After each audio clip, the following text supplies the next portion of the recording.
કોઈએ સાચું જ કહ્યું છે કે ન તો અમે શ્રેષ્ઠ છીએ, ન તો અમે ખાસ છીએ, અમે તો ભગવાનના દાસ છીએ.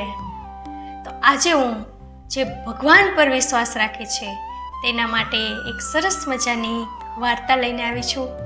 તો એક વખતની વાત છે, એક નગરમાં રાજા રહેતા હતા. એ રાજા દરરોજ મંદિરે દર્શન કરવા જતા હતા. જ્યારે દર્શન કરીને પાછા આવતા ત્યારે મંદિરની સીડીમાં બંને બાજુએ ભિખારીઓ બેઠા હતા. જમણી બાજુ જે ભિખારી બેઠો હતો એ દરરોજ રાજાને એમ કહે, તમને તો ભગવાને ઘણું આપ્યું છે, તો તમે મને થોડુંક તો આપો.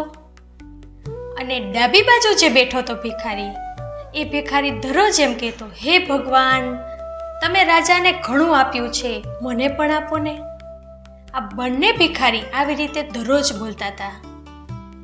તો રાજા દરરોજ આ સાંભળે અને એક વખત ઘરે જઈને વિચાર કરે છે, આ બંને ભિખારી આવી રીતે દરરોજ બોલે છે, તો ચાલ આજે હું કંઈક ઉપાય કરું, કંઈક એના માટે વ્યવસ્થા કરું. તો પોતાના મંત્રીને બોલાવે છે અને કહે છે કે આજે હું બહાર જવાનો છું, તો તારે એક કટોરામાં ખીર બનાવીને જવાની છે. અને જે જમણી બાજુ ભિખારી બેઠો છે એ દરરોજ મને એવું કહે છે કે ભગવાને તમને ઘણું આપ્યું છે, તો અમને પણ થોડું ઘણું આપો ને. તો એ ભિખારીને આ ખીર આપજે અને નીચે થોડાક સોનાના સિક્કા રાખજે, એટલે એ ખીર પણ ખાઈ લેશે અને પોતાના જીવનમાં એ સિક્કાનો ઉપયોગ કરી અને કાયમી માટે એને ભિખારીમાંથી મુક્તિ મળી જશે અને પોતાના જીવનમાં કંઈક કરી શકશે. તો મંત્રી ખુશ થઈ ગયો અને મંત્રીએ કહ્યું, હા સારું છે, કાલે હું જઈશ અને આ પ્રમાણે કરીશ.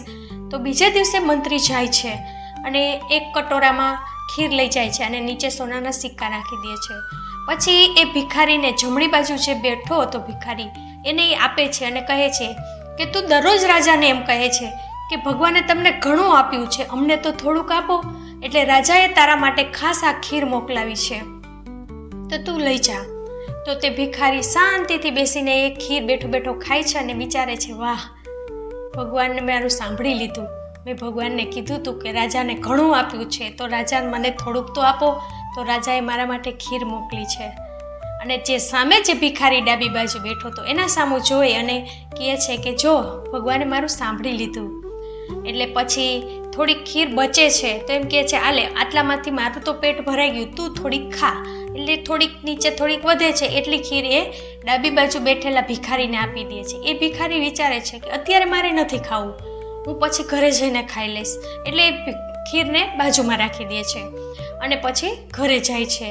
જ્યારે ઘરે જઈને એ ખીર ખાય છે તો નીચેથી સોનાના સિક્કા નીકળે છે અને તે ખુશ થઈ જાય છે, વાહ ભગવાન, તમે તો મારું સાંભળી લીધું.